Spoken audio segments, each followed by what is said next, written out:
Hi எல்லாரும் எப்படி இருக்கீங்க? நல்லா இருக்கீங்களா? நான் ரொம்ப நல்லா இருக்கேன். இன்றைக்கி பார்த்தீங்கன்னா செவ்வாய்க்கிழமை காலையிலேயே எல்லா வேலையும் வீட்டு வேலையெல்லாம் முடிச்சாச்சு. பையனை ஸ்கூல் கிளப்பிட்டு சாமி கும்பிட்ற வேலை எல்லா வேலையும் முடிச்சாச்சு. வீட்டில் அவங்களும் வெளியில் வேலைக்கு போயிட்டாங்க. சரி அப்படியே வீடியோ எடுக்கலாம். என்ன வீடியோ வந்து விளாக் வீடியோ ஆரம்பிச்சிட்டோம். கண்டென்ட் வந்து என்ன யோசிக்கிறதுன்னு குழம்பிட்டு இருந்த டயத்தில் தான் நம்ம சப்ஸ்கிரைபர் ஒருத்தவங்க கமெண்ட்டில் கேட்டிருந்தாங்க. நான் அது வந்து ஒரு ஷார்ட்ஸ் வீடியோ போட்டிருந்தேன். அதில் சொன்ன விஷயத்த தான் அவங்க வந்து கொஸ்டினாக கேட்டிருந்தாங்க. சரி அதுக்கான வீடியோவை அப்படியே கொடுத்துரும் அப்படின்னு நினச்சிட்டு போட்டேன். மெயின் ரோடு பக்கத்தில் இருக்குது. நமக்கு வந்து அடிக்கடி காரு வண்டிலாம் போயிட்டுருக்கோம். நம்ம இருக்கிற தெருவுலேயும் நிறையா வண்டி வாகனம்லாம் போயிட்டுருக்கோம். அதனால் கொஞ்சம் எக்ஸ்ட்ரா வாய்ஸ் வந்துச்சுன்னா கொஞ்சம் அட்ஜஸ்ட் பண்ணிக்கோங்க. அவங்க என்ன கேட்டிருந்தாங்க அப்படின்னா, ஷார்ட்ஸ் வீடியோவில் நான் சொல்லியிருப்பேன். அது வந்து ஃபஸ்ட்டில் போட்ட வீடியோ, ரொம்ப சேனல் ஆரம்பித்தப்ப போட்ட வீடியோ. அதில் சொல்லியிருந்தேன் வந்து கல்யாணம் ஒரு எட்டாவது படிக்கும்போதே நான் வந்து 8வது படிக்கும்போது சமையல் வந்து சமைக்க ஆரம்பிச்சது. அதுக்கப்புறம் கல்யாணம் வரைக்குமே நான் தான் வந்து சமையல் வீட்டில். அதாவது கிட்டத்தட்ட 17 வயசுல நான் கல்யாணம் பண்ணி கொடுத்துட்டாங்க. 17, 18 இந்த கேப்புக்குள்ளேன்னு வச்சுக்கலாம். 2000 தான் கல்யாணம் ஆச்சு. அந்த டயத்தில் அப்போ கல்யாணத்துக்கு அப்புறம் அம்மா வந்து நீங்கள் வந்து 8வது படிக்கும் போதுலேருந்தே சமைக்க ஆரம்பிச்சிட்டேன். நான் தான் சமையல் கட்டாயம் இல்லை, ஆனால் என்னோடய விருப்பத்தில் நான் செஞ்சுக்கிட்டு இருந்தேன். அதுக்கப்புறம் அம்மா எப்படி சமைச்சு சாப்பிட்டுக்கிட்டாங்க அப்படின்னு கேட்டிருந்தாங்க. அது எப்படின்னா, இப்போ என்னை கல்யாணம் பண்ணி கொடுத்த ஊர் வந்து பார்த்திங்கன்னா ஒரு 3 கிலோமீட்டர் தான். நம்ம அதாவது அம்மா வீட்டுக்கும் கல்யாணம் பண்ணி மாமியார் வீட்டுக்கும் ஒரு 3 கிலோமீட்டர் தான். அது நினச்ச நேரம் வரலாம், அந்த மாதிரி தான். வண்டி தான். இதில் என்ன ஒன்றுன்னா, ரொம்ப கிராமம், பஸ் வசதி கிடையாது. பஸ் எப்படின்னா டவுன் பஸ்ஸுங்கிறேன். ஆமாம், டவுன் பஸ் இருக்கும்ல, அது மட்டும் வரும். ஒரு நாளைக்கு 2 ஷிஃப்ட். எதுக்குன்னா சோழபுரத்தில் தான் ஹை ஸ்கூல் இருந்துச்சு. அதாவது நம்ம இருக்கிற அந்த கல்லூருங்கிற ஊர்லேருந்து மெயின் ரோடு வழியாக வந்தோம்னா 3 கிலோமீட்ரு மெயின் ரோட்டுக்கு வரணும். அதாவது ஸ்கூல் வந்து ஒரு 3-4 கிலோமீட்டரில் இருக்குது. மெயினாக சோழபுரம் ஹை ஸ்கூல் அது. அங்கே அதை வந்து ஸ்கூல் பசங்களுக்காக அங்கே உள்ளவங்க வந்து மனு மாதிரி எழுதி போட்டு பிள்ளைங்க பள்ளிக்கூடம் போகிறதுக்கு ரொம்ப சிரமமாக இருக்குன்னு அந்த ஸ்கூல் டைம் காலையில் ஒரு 8:30 மணிக்கும் சாயங்காலம் ஒரு 5:30 மணிக்கும் வரும். 2 ஷிஃப்ட்டு தான் அந்த பஸ்ஸு. போயிட்டு ரிட்டர்ன் வரும். அது வந்து ஒரு குறிப்பிட்ட தூரம் வரைக்கும் தான் போகும், ரொம்ப லாங்கெலாம் போகாது. இந்த ஸ்கூல் பசங்களுக்காகவே அந்த பஸ் வந்து அரேஞ்ச் பண்ணியிருந்தாங்க. அது மாதிரி 2 ஷிஃப்ட்டு மட்டும் வரும். ஆனால் வண்டி இருந்தால் மட்டும்தான் அந்த ஊர்லேருந்து நம்ம வெளியில் வரத்துக்கு எந்த நேரம் வேணாலும் வரலாங்கிறதுக்கு சௌரியமாக இருக்கும். ஒரு தடவை காது வலி வந்துருச்சு, பயங்கரமான வலி. வீட்டில் வந்து யாருமே இல்லை, எங்கள் வீட்டுக்காரங்க வெளில. அங்கேருந்து 12 கிலோமீட்டர். இப்போ நாங்கள் இங்கே இருக்கோமே, இங்கே வரணும். நாங்கள் இருந்த ஊருக்கும் எங்கள் சொந்த ஊருக்கும் இந்த ஊருக்கும் 14 கிலோமீட்டர் இருக்கும். 12ஓ 14ஓ இந்த கிலோமீட்டருக்குள்ளே அவ்வளோ தூரம் சைக்கிளில் வருவாங்க அப்போலாம் வேலைக்கு.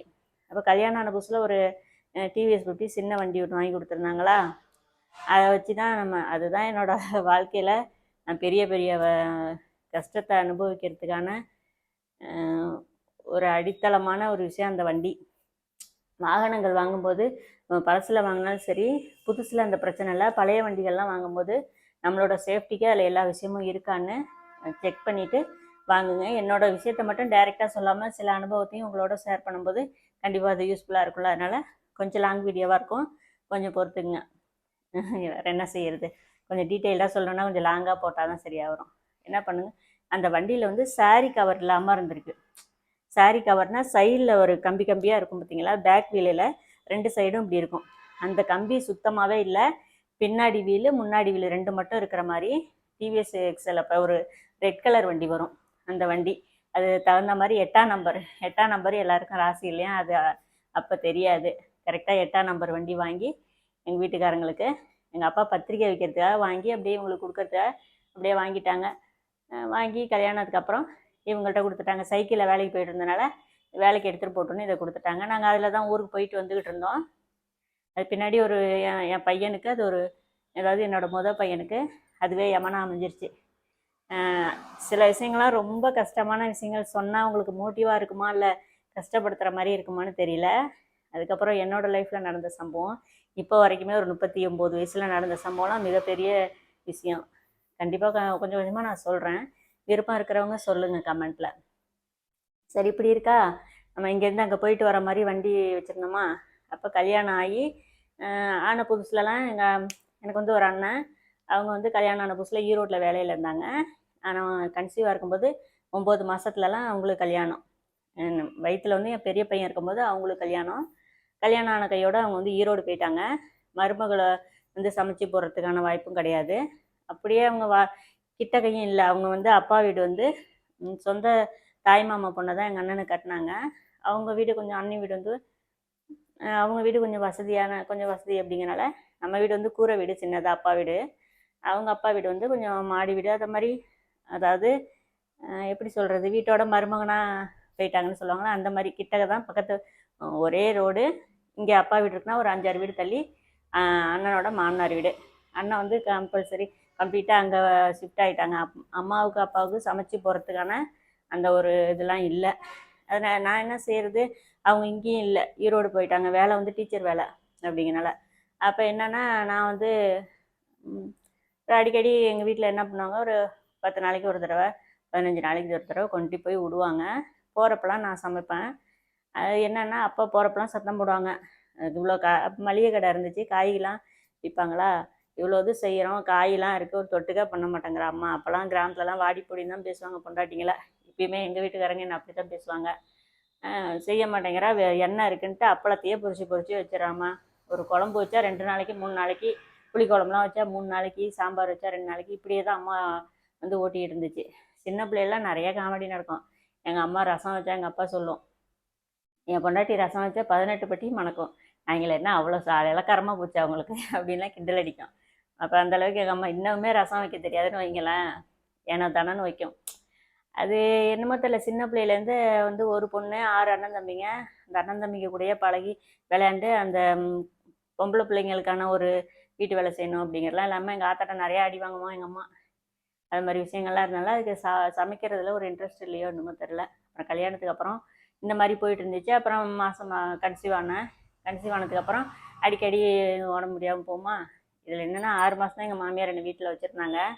6 மாதம் வச்சுருந்தது சரியான வேலை. காலையிலே எங்கள் மாமனார் வந்து 7:30க்கெலாம் இது டிஎஸ்ஆர்னு ஒரு கம்பெனி, அது வந்து கோகுல் சாண்டல் நிறுவனம். இந்த கோகுல் சாண்டல் பவுடரு, அப்புறம் ஊறுகாய், இதை மாதிரி ஐட்டம்லாம் வரும் பார்த்தீங்களா, அந்த டிஎஸ்ஆர்னு அந்த கம்பெனியில் வேலை பார்த்துட்டு இருந்தாங்க. அவருக்கு வந்து காலையிலேயே 7:30 மணிக்கெல்லாம் நான் சமைச்சு கொடுக்கணும். 17 வயசு தான் கல்யாணம் பண்ணி கொடுத்தாங்க. விறகு அடுப்பில் பார்த்திங்கன்னா விறகுலாம் இருக்காது. எங்கள் வீட்டுக்காரங்க மளிகை ஜாமான் அரிசிலாம் வாங்கி போடுறேன், மற்ற ஜாமான் நீங்கள் செலவெல்லாம் நீங்கள் பார்த்துங்கன்னு சொல்லியிருந்தாங்க. ஒரு 6 மாதம் வரைக்கும் நல்லா வச்சுருந்தாங்க. அதுக்கப்புறம் பார்த்திங்கன்னா நீங்கள் தனியாக போய் சமைச்சிங்க, இங்கெல்லாம் சரியாக வராது. ஏன்னா எங்கள் வீட்டுக்காரங்களுக்கும் எங்கள் மாமியாருக்கும் தான் லடான்னு ஏற்கனவே சொல்லியிருக்கேன் கல்யாணத்துக்கு முன்னாடியே. நான் கல்யாணம் ஆகி போய் தான் அவங்களுக்கு புடவெல்லாம் எடுத்து கொடுக்கணுன்னு, நம்ம குறை வரக்கூடாதுன்னு அவங்களுக்கு எந்த விதத்துலையும் குறை இல்லாமல் இன்ன வரைக்கும் வச்சுருக்கோன்னு வச்சுங்களேன். அது மாதிரி செஞ்சுக்கிட்டு இருக்கோம். இப்போ இதை மாதிரி நான் போகும்போது வரும்போது சமைச்சு கொடுப்பேன். அப்புறம் வந்து வளைகாப்பு 7 மாதத்தில் விட்டாங்களா, வளைகாப்பு விட்டு அம்மா விட்டு கழிச்சிட்டு போயிட்டாங்க. 6 மாதத்தில் தனியாக வேறு பொண்ணு சொல்லிட்டாங்களா, சரி அப்படின்ட்டு அங்கே போவோம். அந்த 7 மாதத்துலேருந்து குழந்த பிறக்கிற அன்னைக்கு வரைக்கும் நான் தான் சமையல். எங்கள் வீட்டில் மளிகை கிடந்ததுனால அம்மா அப்பா 2 பேரும் பழைய மாதிரி வீட்டில் இருக்கும்போது எப்படி சமையல் பண்ணுவோன்னா அதே மாதிரி சமைக்கிறது போகிறது. அப்போல்லாம் தேங்காய் அரைக்கலாம் பார்த்திங்கன்னா அம்மி தான், மிக்ஸி கிடையாது. இட்லி மாவு அரைக்கலாம் கிரைண்டர்லாம் அப்போ இல்லை. கிரைண்டர் இருந்துச்சு. ஏன்னா எனக்கு கல்யாணத்துக்கு வாங்கி கொடுத்த கிரைண்டரை நான் அங்கே கொண்டு போட்டிருந்தேன் அம்மாட்ட. கிரைண்டர் இல்லை அப்படிங்கவும் அங்கே தான் இருந்துச்சு. நாங்கள் எடுத்துகிட்டு வரல, ஏன்னா இட வசதி இல்லாதனால அங்கேயே இருந்துச்சு. எங்கள் மாமியார் வந்து குடக்கல்லாம் வந்து, அதாவது கல்லான பொருள்லாம் வந்து வாங்கி கொடுக்கக்கூடாதுன்னு சொல்லி அந்த கிரைண்டரை வாங்கிக்க மாட்டாங்க, வாங்கிக்கல. மற்ற ஜாமான் எல்லாம் எடுத்துகிட்டு போயாச்சு, பீரோ கட்டில் மற்ற எல்லா ஜாமானும் வாங்கியாச்சு. இப்போ மாதிரி அப்போ வாஷிங் மிஷினு, இந்த ஃப்ரிட்ஜு இது மாதிரி ஐட்டம் கிடையாது, குக்கர் இது மாதிரி ஐட்டம் கிடையாது. மற்றபடி டேபிள் ஃபேனு எந்த குறையும் இல்லை. சீர் ஜாமெல்லாம் ஃபுல்லாக எல்லாமே ஒரு 8 பவுன் கிட்ட நகை போட்டிருந்தாங்க. அதெல்லாம் எங்கள் வீட்டுக்காரங்க இது செய்யலை, அந்த விஷயத்துலலாம் கரெக்டாக இருந்தாங்கன்னு வச்சுங்களேன். இல்லை கன்சீவ் ஆகி டெலிவரி ஆகிற அன்னைக்கு வரைக்கும் காலையில் எங்கள் வீட்டில் அங்கேருந்து தான் வந்து சாப்பிட்டுட்டு வேலைக்கு போவாங்க. எல்லாருக்கும் சேர்த்தே சமைச்சிருவேன். எனக்கு பெரிய பையன் பிறக்கிற அன்னைக்கு கூட காலையில் பார்த்திங்கன்னா சாதம் வடித்து தக்காளி கூட்டு வச்சு, இந்த தக்காளி பச்சடி மாதிரி செய்வோம்ல, தக்காளி குழம்பு வச்சு ஏதோ ஒரு தொட்டுக்க செஞ்சுருக்கேன். கத்திரிக்காய் வறுத்துருக்கேன்னு தெரியல, ஏதோ ஒரு தொட்டுக்க செஞ்சுருக்கேன். ஒரு 9:30 மணிக்கெலாம் வந்து வலி வந்துருச்சு. நேராக வந்து பானுமதினு கும்பகோணத்தில் ரொம்ப ஃபேமஸான டாக்டர் அவங்கள்ட்ட தான் அப்பா காமிச்சிட்டு இருந்தாங்க எனக்கு. அங்கே போய் ஒரு 2 மணி நேரம் தான், 11:30 மணிக்கெலாம் இப்போ பிறந்துட்டான். இது எதுக்கு சொல்கிறேன்னா, இப்போ பெண்கள் வந்து கன்சீவாக இருக்கிற டயத்தில் வேலையெல்லாம் செய்யக்கூடாதுன்னு சொல்கிறாங்களே. ஒரு வேளை உங்களுக்கு உடல் ரீதியாக அந்த யூட்ரஸ்லலாம் ஏதாவது வீக்காக இருக்குது அப்படின்னு சொன்னால் அது ஓகே. மற்றபடிக்கு வந்து அந்த காலத்துலலாம் பண்ணிங்கன்னா வீட்லேயே குழந்த பிறந்திருக்கு, நார்மல் டெலிவரி தான் மேக்ஸிமம். அது வந்து அந்த அளவுக்கு உடல் உழைப்பு வந்து கொடுத்துக்கிட்டு இருந்தாங்க. இப்பயுமே நம்ம உழைக்கிறதுனால உடம்புக்கு எந்த கெடுதலும் வராது. இது என்னோட தனிப்பட்ட கருத்து. யாரையும் கட்டாயம் கிடையாது ஏற்றுக்கணும்னு. ஆனால் எந்த அளவுக்கு நம்ம வேலை செய்கிறோமோ வெயிட் மட்டும் தூக்காமல் மற்ற வேலைகள் குனிஞ்சு நிமிந்து வேலை செய்கிற வேலைகள் எல்லாமே செய்யலாம் தாராளமாக லேடிஸு. அது வந்து கன்சீவாக இருக்கிறவங்களுக்கு அந்த டெலிவரி டைமில் ரொம்ப நார்மல் டெலிவரிக்கு ரொம்ப ஹெல்ப்ஃபுல்லாக இருக்கும். தனிப்பட்ட முறையில் எக்ஸசைஸ்னு எதுவுமே தேவையில்ல. இத்தனைக்கும் அப்போ பார்த்தீங்கன்னா எனக்கு வயசு வந்து 18 19 ஒரு 2-3 மாதத்தில் கன்சீவ் ஆகி ஒரு 18-19 இந்த வயசுக்குள்ளே பெரியவன் பிறந்துட்டான். போனதுமே 2 மணி நேரத்தில் நார்மல் டெலிவரி தான். இன்னொரு பையன் இப்போ இருக்கிற பையனும் அவனும் நார்மல் டெலிவரி தான். இப்போ ஒரு 5-6 மாதத்துக்கு முன்னாடி, ஒரு 5-6 வருஷத்துக்கு முன்னாடி, ஒரு 7-8 வருஷத்துக்கு முன்னாடி கன்சீவாக இருந்தேன். அது வந்து பொம்பளை குழந்த. கொஞ்சம் வந்து டென்ஷன், மைண்டு டென்ஷனால், சில ஃபேமிலி இஷ்யூஸ்னால ப்ரெஷர் அதிகமாக இருந்திருக்கு. அதை கவனிக்காமல் அது வந்து குழந்த 7 மாதத்துலேயே சிசேரியன் பண்ணி எடுக்கிற மாதிரி ஆயிடுச்சு. அதுதான் எனக்கு வந்து சிசேரியன். அதுலேருந்தே பார்த்தீங்கன்னா உடம்போட கொஞ்சம் ஹெல்த்துன்னு வந்து ஆரம்பத்தில் நான் இருந்ததுக்காக கொஞ்சம் டவுனாக தான் இருக்குது. முடிஞ்ச வரைக்கும் லேடிஸ் வந்து நார்மல் டெலிவரி ஆகிறது மாதிரியான விஷயங்களை ஃபாலோ பண்ணிங்கன்னா நம்ம லைஃப் லாங் நம்ம எந்த வேலை வேணாலும் செய்யலாம். அந்த அளவுக்கு உடம்பு வந்து ஸ்ட்ராங்காகவே இருக்கும். ஏன்னா அந்த டெலிவரி டைம் அந்த 1 மணி நேரம் அந்த வலியை தாங்கிட்டிங்கன்னா லைஃப் லாங் உங்களுக்கு எந்த வலியுமே இல்லை. சிசேரியனும் அதுக்குள்ளே போயிட்டோம்னா நமக்கு லைஃப் லாங் அந்த வலியை வந்து நம்ம அனுபவிக்கணும். ஒரு சிஸ்டராகவோ இல்லை ஒரு தோழியாவோ இது என்னோட வந்து ஒரு அக்காவாக கூட எடுத்துக்கலாம். வயசில் கம்மியாக இருக்கிறவங்க என்ன அக்காவாக எடுத்துங்க, இல்லை அம்மாவை கூட எடுத்துங்க. ரொம்ப சின்ன பிள்ளைங்களா இருக்கிறவங்க அவங்களுக்குலாம் இது வந்து கண்டிப்பாக ஏதாவது ஒரு வகையில் உபயோகமாக இருக்கும்ல. அதுக்காக இந்த விஷயத்த சொன்னேன். இப்படி தான் அம்மாவோட சமையல் போயிட்டு இருந்துச்சு. எனக்கு கல்யாணம் ஆகி 7 வருஷம் வரைக்கும் அப்பா இருந்தாங்க. அதுக்கப்புறம் இறந்துட்டாங்க. சரியான சாப்பாடில், 2வது மன உளைச்சல் அதிகம். பெற்ற பிள்ளைங்க வந்து அம்மா அப்பாவை ரிஜெக்ட் பண்ணுறதோட கொடுமையான விஷயம் எதுவுமே இல்லை. அந்த மாதிரி விஷயங்கள் கொஞ்சம் நடக்கவும் எங்கள் அப்பாவுக்கும் மன உளைச்சல் ஆகி அதிகமாக கடை சாப்பாடு அதிகமாக சாப்பிட்டு அந்த வயிறு புண்ணெல்லாம் ஆகி இந்த எங்கள் அப்பாட்ட தண்ணி அடிக்கிற பழக்கம் இல்லை, ஆனால் பீடி குடிக்கும். அது மன உளைச்சல், சரியான சாப்பாடு இல்லாது எல்லாம் சேர்ந்து ரொம்ப சீக்கிரமே ஒரு 59 வயசுலலாம் அப்பா இறந்துட்டாங்க. இப்படி தான் அம்மா லைஃப் வந்து போச்சு. அப்பா இறந்ததுக்கப்புறம் அம்மாவுக்கு வந்து இப்போ ஏன்னா தானே சமைக்குது, கேஸ் அடுப்பு வாங்கி கொடுத்துருக்கேன். எல்லாமே நான் தான் செஞ்சுக்கிட்டு இருக்கேன். அம்மாவுக்கு கேஸ் அடுப்பு வாங்கி கொடுத்ததுலேருந்து செல்லு வாங்கி கொடுத்து இப்போ வீடு ஓரளவுக்கு எல்லாம் நீட்டாக சரி பண்ணி கொடுத்து அதை நல்ல விதமாகவே வச்சுருக்கேன். ஆனால் வந்து அது சமைச்சு சாப்பிட்றதுல மட்டும் ரொம்ப சோம்பேறித்தனமாக தான் இன்னமும். காலை டிஃபன் கடையில் சாப்பிட்டுக்குது. அப்பா இறந்ததுலேருந்தே அது கண்டினியூவாக இருக்குது. இல்லை பத்தாததுக்கு அண்ணன் தம்பிங்க வீடெல்லாம் பக்கத்தில் இருக்குது. அங்கே போய் ஒரு வேளை 2 வேளை சாப்பிட்டுக்கிறது. மற்ற நேரத்தில் இது சமைச்சு சாப்பிட்டுக்கிறது. இந்த மாதிரி தான் ஓடிட்டுருக்கு. இங்கே வந்தால் இங்கே 4 நாள் ஒரு வாரம் இருக்கும். அதுக்கு மேலே இருக்காது. இருக்கிற வரைக்கும் நான் நல்லா சமைச்சு போடுவேன். கறி மீன்லாம் சாப்பிட்டுட்டு போய்க்கும். இப்படி தான் அம்மாவோட லைஃப் போயிட்டுருக்கு. சரி, இந்த வீடியோ அந்த கேள்விக்கான பதிலையும் கொஞ்சம் லாங்காகவே சில என்னோடய குடும்ப விஷயங்களையும் உங்கள்கிட்ட ஷேர் பண்ணியிருக்கேன்.